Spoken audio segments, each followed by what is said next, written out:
So you want to win your Underdog fantasy draft. Yeah, sure, anybody can go ahead and draft Jamar Chase in the first round, but it's what you do at the end that can really set your team apart. And today we're taking a look at final round tight end drafts. So if you're going to go ahead and, hey, who am I taking for my third tight end?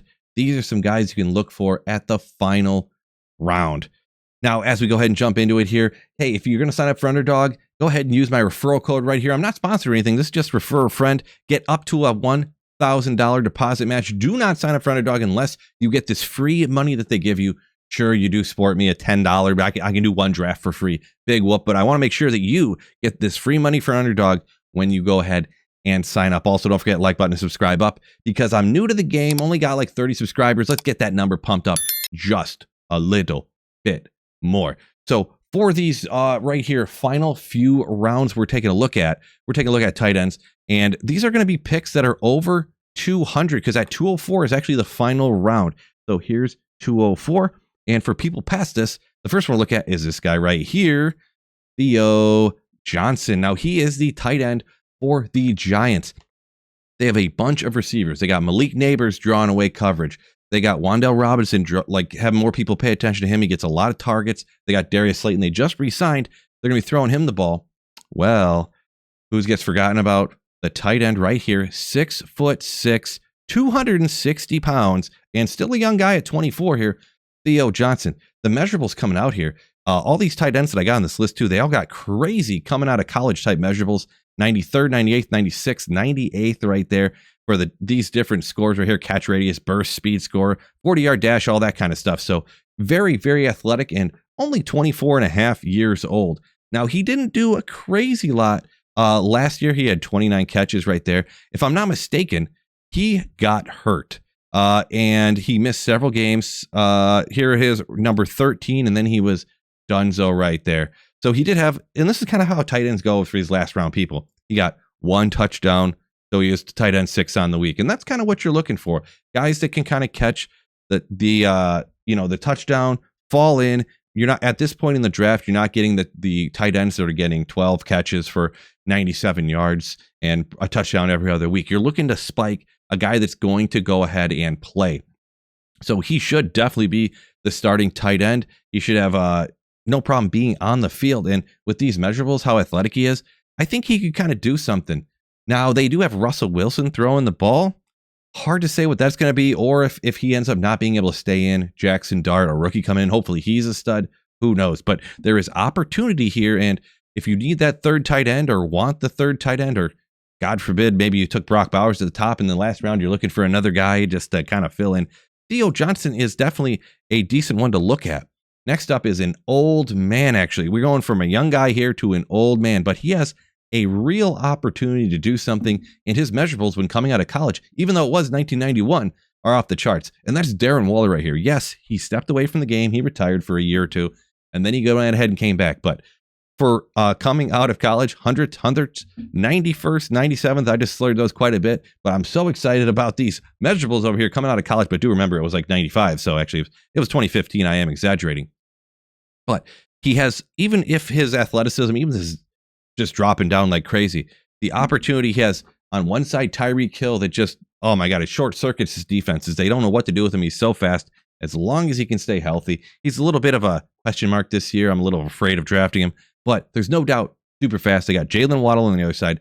They got Devon Achane, if he can stay healthy, and a guy that can throw the ball pretty good, talking about Tua.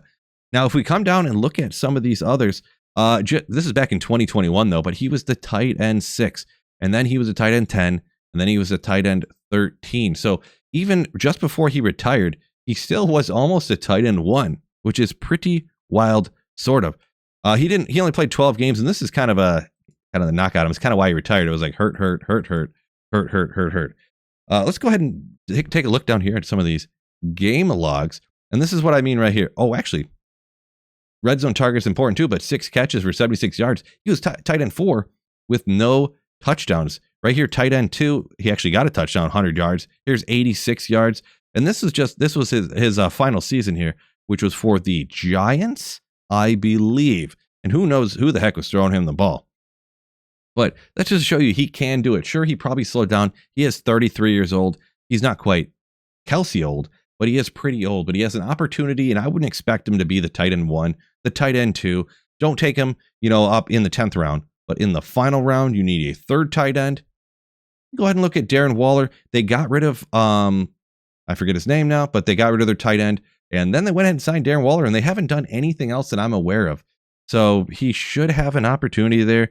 Go ahead and look at him. Next up is a guy on a bad team, but once again, opportunities galore. Juwan Johnson. And as always with these guys, I mean, the measurables for him aren't as crazy, but 6'4", 230. He's not super old, 29 years old. A good age there for tight ends, actually. He's another guy that's been dinged up with injuries and things like that over the years. So he never really put it fully together, but he never has a great quarterback. But this is kind of what kind of gets people, thinking about things here. He had 7 touchdowns that 1 year. I think it was the last year with Carr. And the quarterback situation is probably not going to be great this year. I'm going to be honest. Who knows if it's Tyler Shuck or Show or whatever he decides that, even though his name's not spelled this way, how he wants it pronounced or whatever. But the thing with the New Orleans Saints too, all their other tight ends are hurt. I think it's Foster Moreau, hurt. Not going to be there for the start of the year. I think he's going to miss at least the first 4 games. Taysom Hill, hurt. When's he going to be back? I don't know. Are they going to cut him because he's getting paid like $14 million a year to, I don't know, be a gadget guy? Maybe. So Juwan Johnson could be a main dude there. Chris Olave, he's their big wide receiver. And they, I forget who the other guy was, but I'm way off the other receiver. I forget who he is. But if anything happens to Olave, who they throw in the ball, Juwan Johnson has an opportunity here. Let's go ahead and take a look at the game log.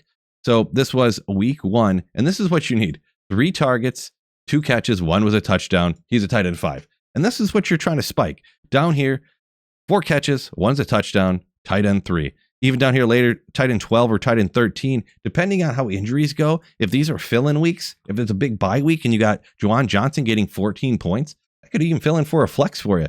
Suboptimal, I know. It's not what you're hoping for. But sometimes you just got to get just enough done to move on and make it happen. So Juwan Johnson here is another one. And let's go ahead and look. Theo Johnson here is at 207.